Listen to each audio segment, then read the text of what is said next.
कैसे हैं तो आप लोग।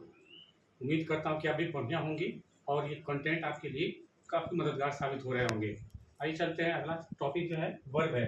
वर्ब जो है इनको 3 काम में बांटा गया है। ये 3 टाइप से काम करते हैं। कौन कौन से काम है? पहला है एक्शन वर्ड। एक्शन वर्ड को बोलते हैं डूइंग वर्ड। एक्शन वर्ड को क्या बोलते हैं? Doing word. दूसरा वर्ब का काम है लिंकिंग वर्ब बनना। और जो आज नया वाला काम पढ़ना है वो है हैपनिंग वर्ब। और ये हैपनिंग वर्ब को ऑर्गेटिव वर्ब भी बोलते हैं। एक्शन वर्ड में ऑब्जेक्ट हो भी सकते हैं और ऑब्जेक्ट नहीं भी हो सकते हैं। लिंकिंग वर्ड में कोई एक्शन नहीं होता है, इसलिए इसमें ऑब्जेक्ट भी नहीं होता है।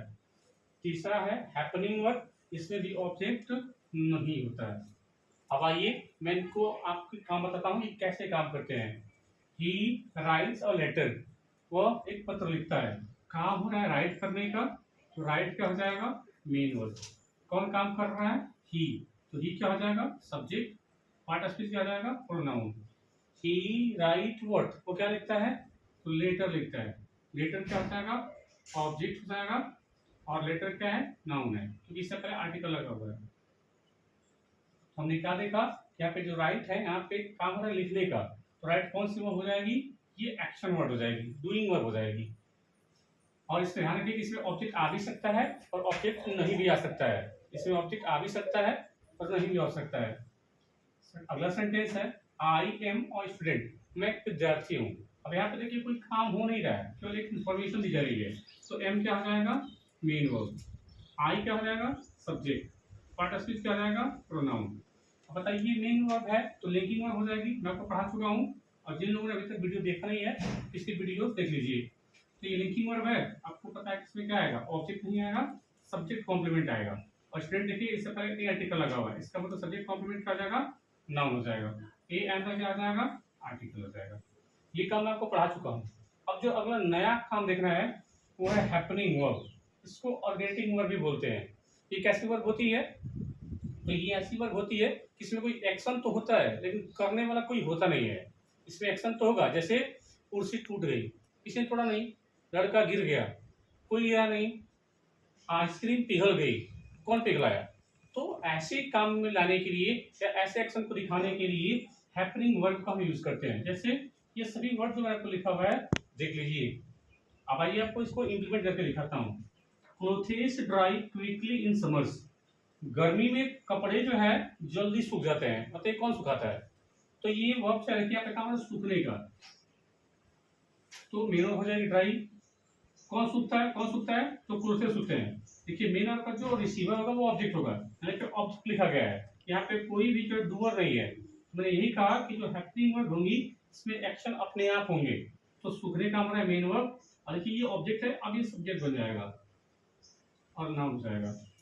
क्लोथेस सूखते हैं, कैसे सूखते हैं? क्विकली सूखते हैं। ये एडवर्ब ऑफ मैनर, कि कोई काम कैसे हो रहा है। Adverb of manner. इन क्या हो जाएगा? प्रीपोजिशन। इसका ऑब्जेक्ट क्या हो जाएगा? समर्स, जो नाउन है। यहाँ पे काम है सूखने का।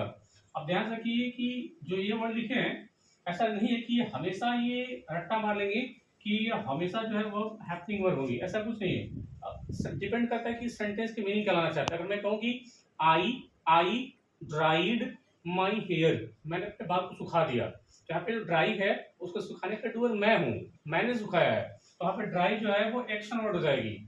दूसरा है यहाँ पे देखिए स्टॉप। अगर मैं स्टॉप बोलूँ कि आई स्टॉप द कार, मैंने कार को स्टॉप कर दिया, तो आई सब्जेक्ट हो जाएगा और स्टॉप जो है मेन वर्ब हो जाएगी। तो वहाँ पे स्टॉप जो है एक्शन वर्ड हो जाएगी। ठीक है, मैं बोलूँ कि the car stopped, the car stopped, ठीक है, कार स्टॉप हो गया, तो स्टॉप हो जाएगी मेन वर्ब।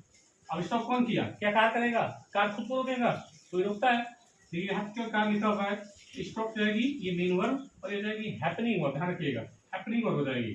सब्जेक्ट क्या हो जाएगा? कार, और ये नाउन हो जाएगा। नियर क्या होता है?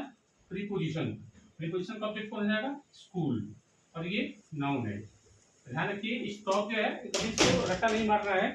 ये सभी वर्ड जो है ये हैपनिंग वर्ड भी होंगे, ये एक्शन वर्ड भी हो सकते हैं। डिपेंड इसके मीनिंग क्या लाना चाहते हो उस पर डिपेंड करता है।